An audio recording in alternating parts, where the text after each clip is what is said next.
ओम विष्णु ओम विष्णु ओम विष्णु ओम विष्णु। समस्त श्री विष्णु भक्तों को मेरा करबद्ध नेम प्रणाम। बंधुओं, आज अपन श्री गुरु जम्बेश्वर भगवान की अमृतवाणी के 86वें शब्द का भावार्थ सुनेंगे और करेंगे। ध्यान पूर्वक सुनिए। सम्रातल पर विराजमान श्री गुरु जम्बेश्वर भगवान से शास्त्रियों व सत्संगियों ने कहा कि हे महाराज, हे देव, आप अपनी दिव्य वाणी द्वारा हमारा भेदभाव मिटा दीजिए तथा ज्ञान चक्षु खोल दीजिए, क्योंकि हमारे ये बाह्य नेत्र तो सदा ही संसार की वस्तुओं को ही देखते हैं। इससे तो भेदभाव अत्यधिक उत्पन्न होता है। अंधकार को मिटाने के लिए प्रकाश की आवश्यकता पड़ती है। वह हमें आपसे ही मिल सकती है। तब श्री गुरुदेव जम्बेश्वर भगवान ने अचेत अवस्था से सचेत करने वाला ये शब्द सुनाया। ध्यान पूर्वक सुनिए। ओम जुग जागे पीराणी काय जगंता, सोवो भल के वीर बिगोवो, होइसी दुश्मन काय लकोवो। ले कूची दरबान बोलावो, दिल ताला दिल खोवो। जपो रे जिन जपो रे जिन जप्यो जणियर जपसी सो जिन हारी। ले ले दाव पड़ंता, खेलो सुर तेती सारी। पवन बंधान काया गढ़, काची नीर छले जू पारी। पारी बिन से नीर ढूले लो, ओ पिंड का मन कारी। काया काची दृढ़ कर सींचो जू ईंधन की। जू माली सींचे बाड़ी, ले काया बासंदर होमो जू ईंधन की भारी। सील स्नाने संज में चालो, पानी देह पखाली। गुरु के वचने निमखी में चालो, हाथ जपो जप माली। वस्तु प्यारी खर्चो क्यों नाई, की गुण राखो टाली। खर्चे लाहो राखे टोटो, बिबरस जोय निहाली। घर आगी इत गोवल, वासो कूड़ी आदो चारी। सुकृत जीव सखायत, होसी हेत फले संसारी। आज मुआ कल दूसर दिन है, जो कुछ सारे तो सारी। पीछे कलियर कागा रोलो, रेसी कूक पुकारी। ताण थके क्यों हार्यो नाई, मूर्खा अवसर जोला हारी। इस प्रकार गुरु महाराज ये शब्द सुना रहे हैं कि यहाँ पर गुरु जम्बेश्वर जी इस युग के लोगों को संबोधन करते हुए कहते हैं कि हे कलयुग के लोगों, जागो। अर्थात आप सभी लोग अचेत अवस्था में हो ही रहकर जीवन व्यतीत कर रहे हो। सचेत होकर के इस जन जीवन की भलाई के लिए कुछ कर्तव्य कर्म करो। तथा हे प्राणी, तू भी जाग, अर्थात सचेत हो जा। आप सभी लोग जागते हुए भी क्यों सोते हो? वैसे सामान्य रूप से तो सभी जागृत होते ही हैं, कुछ न कुछ कार्य भी करते ही हैं, किंतु जब तक सचेत होकर जीवन में प्राप्त करने योग्य वस्तु परमात्मा की प्राप्ति नहीं करेगा, तब तक वह जागृत हो जाने पर भी सोए हुए के समान ही है। जागो रे मोमणो वीर, ना सो ना करो नींद प्यार। साखी में भी फरमाया गया है। सभी शास्त्र वेद संत महापुरुष जागृत होने का ही संकेत देते हैं तथा ये कार्य हम लोग कर भी सकते हैं। हे प्राणी, तू तो गहरी निद्रा में सोता रहा और तेरे अंदर आकर अनेक दुश्मनों ने डेरा जमा लिया, जैसे काम, क्रोध, लोभ, मोह, ईर्ष्या, द्वेष, मत्सर्य इत्यादि सदा के ही तेरे शत्रु हैं।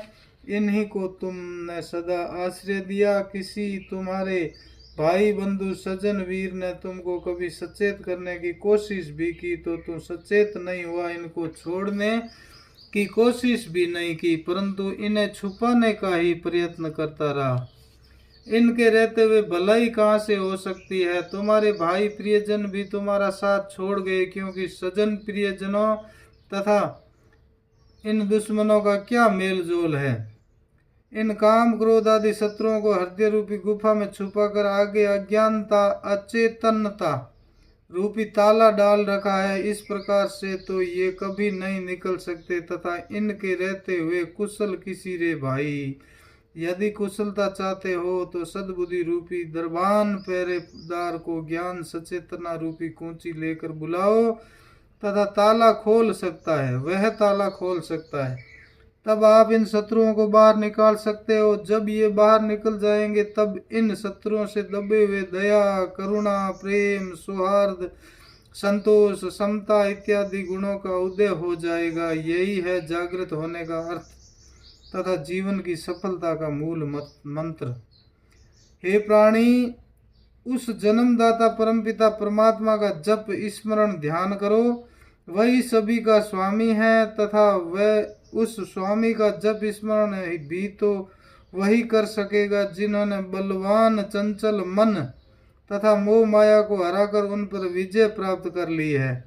जब भी सुअवसर आवे अर्थात आपका दांव मौका आ जाए तो उस समय चूकना मत। इसीलिए इस समय मानव शरीर पवित्र कुल स्वस्थ शरीर रूपी दांव मिल चुका है, इसे खोना नहीं। इस मानव जीवन को एक खेल समझकर खेल लेना तथा 33 करोड़ देवी देवताओं से मिलाप हो सके ऐसा ही निर्णय खेल सफलता प्राप्त करने का करवाएगा। यह तुम्हारी कच्ची काया श्वास प्रश्वास रूपी पवन से बंधी हुई है। इस श्वास क्रम रूपी रस्सी के टूटते ही यह शरीर बिखर जाएगा अर्थात पवन देवता के चले जाने पर अन्य पृथ्वी जल तेज आकाश भी चले जाएंगे, तब यह मृत हो जाएगा। तथा जिस प्रकार से घड़ा जल से भरा हुआ छलकता है उसी प्रकार से इस शरीर रूपी घट में भी जल ही छलक रहा है। इस कच्चे घड़े का भी कोई विश्वास नहीं है, यह कभी भी फूट सकता है, जल बिखर जाएगा, तब वह घड़ा किसी काम की वस्तु नहीं रहती है। उसी प्रकार से यह शरीर भी टूटेगा जिससे शरीरस्थ जल तत्व बिखर कर जल में समाहित हो जाएगा तथा अन्य तत्व भी अपने अपने कारण में लीन हो जाएंगे, तब पीछे अवशिष्ट शरीर से कुछ भी प्रयोजन सिद्ध नहीं हो सकेगा। जिस प्रकार से माली अपनी बाड़ी में अंकुरित छोटे छोटे कच्चे पौधों को बड़े ही जतन से सींचकर उनकी रक्षा करता है जिससे वे बड़े होकर फलते फूलते हैं, उसी प्रकार से यह शरीर भी पौधों की तरह कच्चा नाजुक है। इसे भी समय पर पानी अन्न हवा नहीं मिलेगी तो यह भी कुम्हला जाएगा। इस शरीर की रक्षा बड़े ही प्रयत्न से करनी होगी क्योंकि इस शरीर से ही तुम अमृत तत्व फल की प्राप्ति कर सकते हो तथा दूसरों को भी अमृत फल या छाया प्रदान कर सकते हो। जिस प्रकार से ईंधन जलाऊ लकड़ी के गट्ठे को लेकर अग्नि में डाल देते हैं तो अग्नि उसको जलाकर भस्म कर देती है। लकड़ी में पहले भी अग्नि थी किंतु सूक्ष्म रूप से समाहित थी, वही काठ में स्थित अग्नि दूसरी बाह्य अग्नि के संयोग से प्रकट हो गई। उसी प्रकार से इस शरीर के अंदर भी परमात्मा की ज्योति रूप अग्नि विद्यमान है। उससे प्रकट करने के लिए, उसका साक्षात्कार करने के लिए इस शरीर को तपस्या रूपी अग्नि में डालना ही पड़ेगा, तभी बाह्य अग्नि के संयोग से भीतर की ज्योति प्रज्वलित हो जाएगी। उसी अडिग ज्योति का साक्षात्कार होता रहेगा तथा उस ज्योति के अतिरिक्त जो कुछ भी अवशिष्ट होगा वह तो भस्म की तरह ही होगा। यह इसी कच्ची काया से ही संभव है।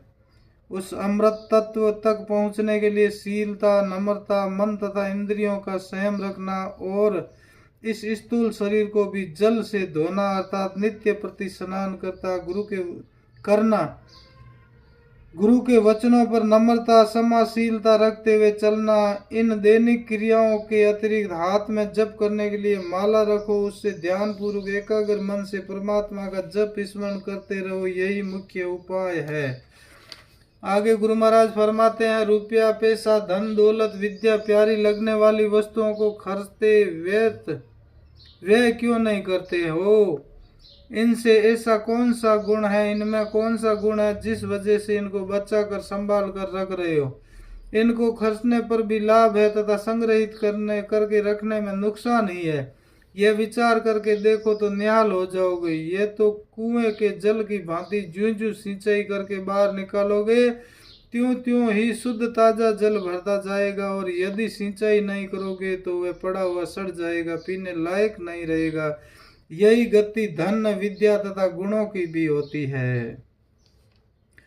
हमारा सच्चा घर तो वह था जिससे हम आए हैं और इस शरीर को छोड़कर वापस वहीं जाएंगे, तथा यहाँ पर तो गोवलवास ही है। जिस गोवलवास में कुछ दिन के लिए घर छोड़कर किसी कार्यवश अन्यत्र जाना पड़ता है, वहां पर स्थायी निवास नहीं होता है। और आप यह भी नहीं कह सकते कि यह घर नहीं है, क्योंकि वहां पर निवास तो करते ही हैं।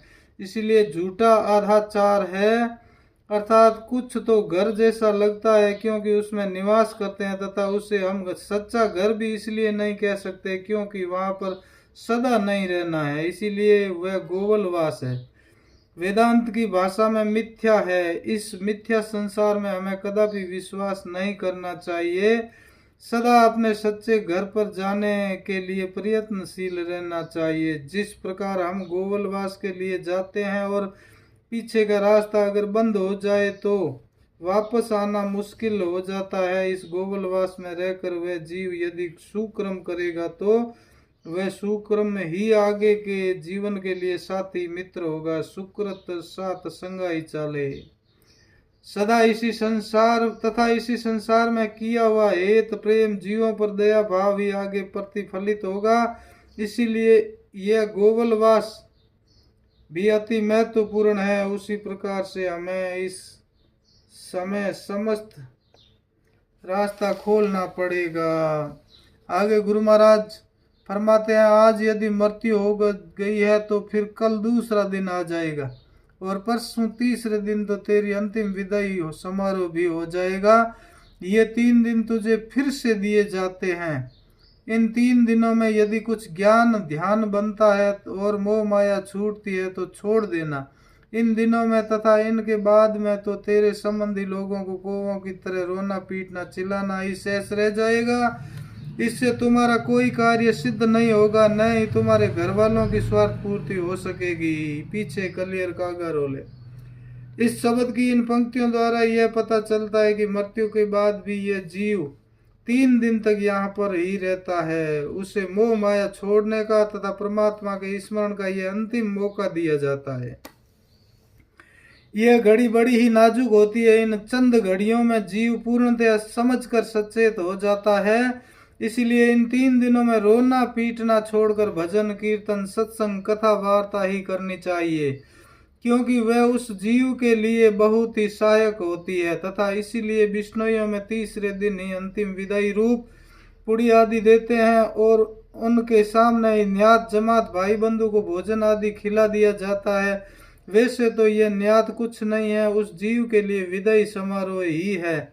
उस समारोह में एकत्रित जनों को सामान्य जलपान का प्रबंध ही भयंकर न्यात का रूप धारण कर लिया है, जो आधुनिक युग में विशेषतः गरीब लोगों के लिए अभिशाप बन गया है।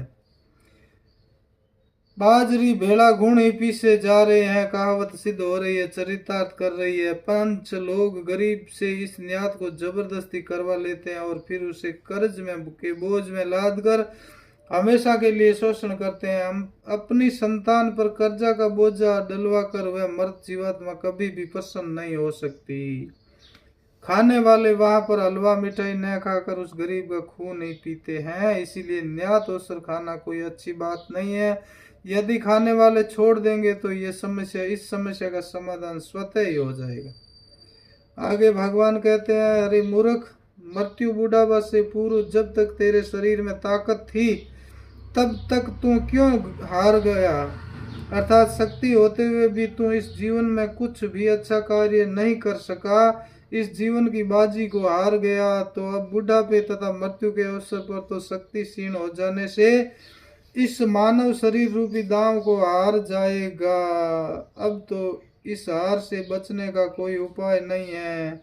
एक ही उपाय है, जो ईश्वर की शरण में जाएगा वही इस भवसागर से पार हो जाएगा। बोलो श्री गुरु जम्बेश्वर भगवान की जय हो, श्री विष्णु भगवान की जय हो। बंधुओं, आप मेरे YouTube चैनल शब्दवाणी भावार्थ को सब्सक्राइब जरूर कीजिएगा, आपकी महती कृपा होगी।